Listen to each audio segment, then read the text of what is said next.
The 4% rule, one of the most popular retirement planning rules in the entire world. Your financial advisor probably told you about it. You've seen it on TikTok, you've seen it on YouTube. There's an entire fire movement built around this 4% rule. But there's a huge problem. The 4% rule assumes a 30-year retirement. And with advances in technology and modern medicine, people could potentially live 90 years into retirement. So in today's video, we're going to be tackling an uncomfortable question that nobody really wants to answer. Does the 4% rule work if the human lifespan doubles? Let's get into it. So if you've already heard about the 4% rule before, you can probably skip ahead 2 minutes. But for a lot of people, you've probably heard the 4% rule thrown around, but you never really knew what it was. So let's break it down. So the 4% rule was established in 1994 by a financial planner named William Bengen. And he was trying to answer a very simple question. How much can you safely withdraw from your retirement accounts and never run out of money? And he wasn't talking about in a good market or an average market. He was assuming the worst possible market. We're talking the Great Depression, stagflation of the 70s, Black Monday. He wanted you to retire in the worst possible year. And how much can you withdraw and never run out of money 30 years later? And the answer to this question was 4.15%. He determined that with a mix of stock and bonds, and if you adjust every year for inflation, you can withdraw 4.15% and never run out of money. So what that looks like in practice, say you have $1 million account and you withdraw 4%, that's $40,000. That's how much you're going to take out in the first year. And then the next year, you're going to adjust that number up, that $40,000 by inflation. And you keep doing that across your 30-year retirement. And he found across all the different 30-year retirement timeframes that he analyzed, 4.15% worked. And then there was a group of professors that did something called the Trinity study, where they evaluated this 4% rule, and they also agreed. 4% is a solid number to withdraw and never run out of money, regardless of when you actually retire and the sequence of returns that you get when you start retirement. And after that point, it became ubiquitous. It became the most popular retirement planning rule in the entire world. There is actually a shortcut version of this that the FIRE community uses. So you take your annual expenses and you multiply them by 25, and that tells you how big your retirement balance needs to be to safely retire using the 4% rule. It's simple, it's clean, it's elegant. And this is where it all kind of starts to fall apart. It assumes a 30-year retirement.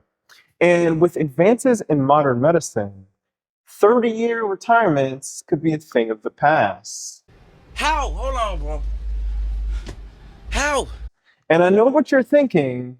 There's no way that I'm going to live another 90 years past the traditional retirement age. But there's been advances in biogerontology, which is the study of the biology of aging. And they are no longer trying to treat diseases. They're actually trying to treat the actual mechanisms that lead to aging.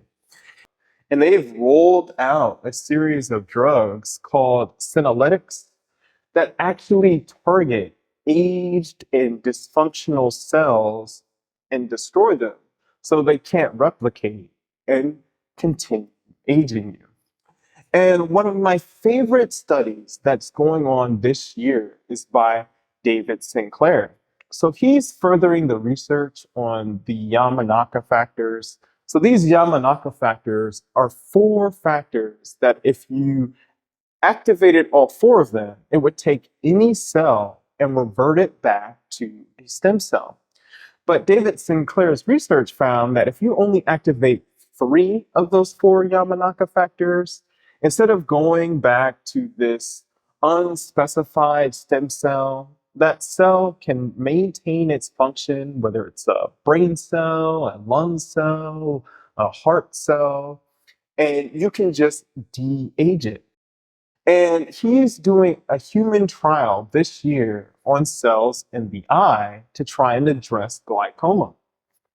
And based on the results of how that human trial goes for the eye, repairing glaucoma, they're going to move on to brain cells and try and address dementia and Alzheimer's. And then within the next decade, they're hoping to roll out treatments that will address aging of all the cells in your body. So, scientists, actual authoritative figures in the field, are projecting that someone who's alive right now is going to be the first human to live to 120, 130, maybe in 150 years old. And this is not science fiction.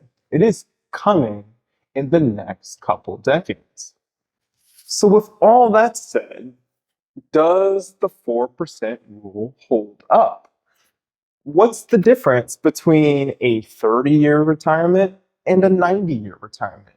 Aren't you just going to keep withdrawing 4% that entire 90 years and be fine?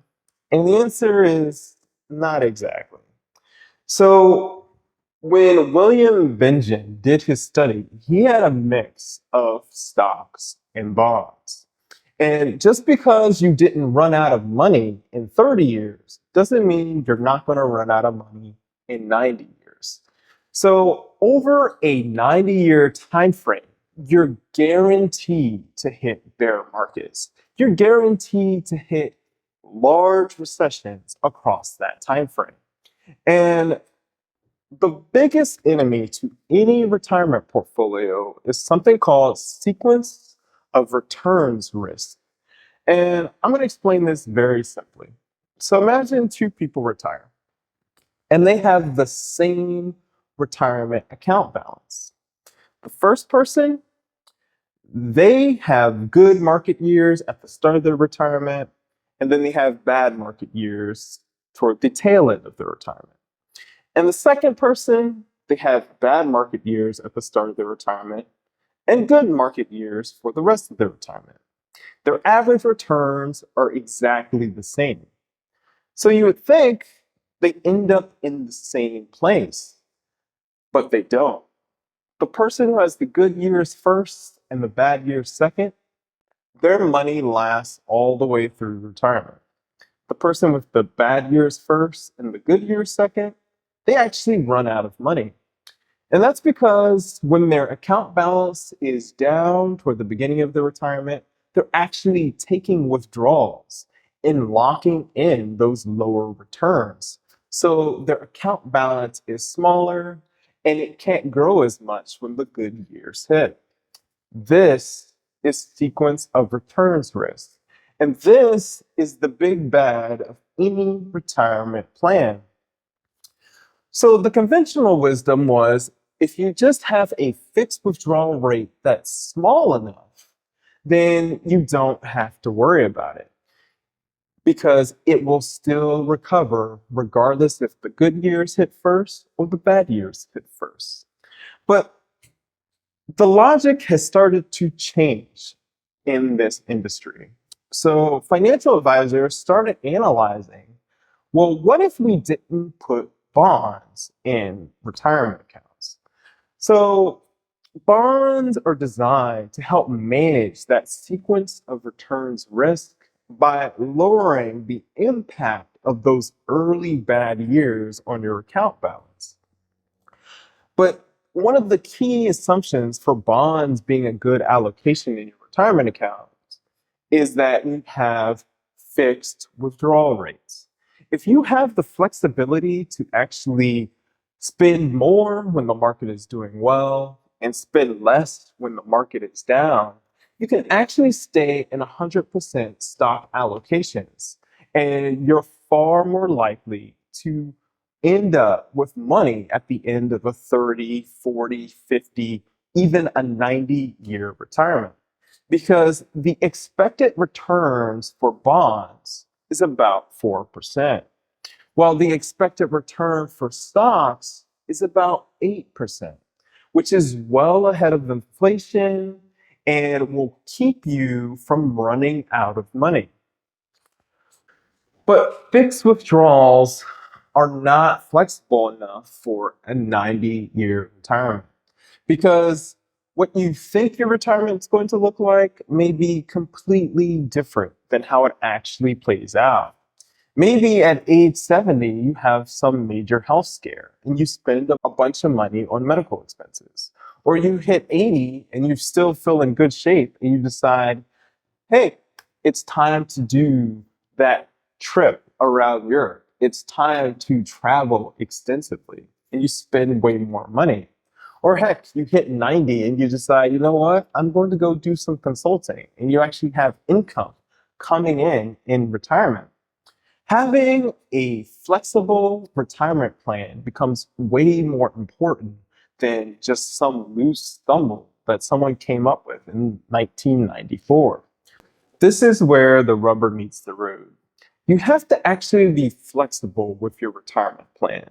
It's not something that you're just going to set up in your 50s and never think about again for the next 50 to 90 years. You have to actually engage with that plan and have the flexibility within it to make changes based on your own lifestyle preferences, your health, your goals. There's actually a bunch of researchers trying to figure out what the new safe withdrawal rate should be. A bunch of researchers are pointing to 50 plus year retirements requiring a fixed withdrawal rate closer to 2.5% or 3% instead of the 4% rule.